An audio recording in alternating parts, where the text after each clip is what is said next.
It's Friday, July 22nd at 8:45. I just put in a load of laundry after the repair had just been completed on this washing machine, and I've got the same error as I did.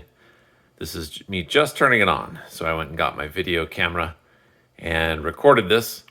So TwinDos DOS 2 is empty, replaced. Let's take a look at it. It's definitely not empty, and it is in place. So that's the only option I get at this point. Turn it off, on.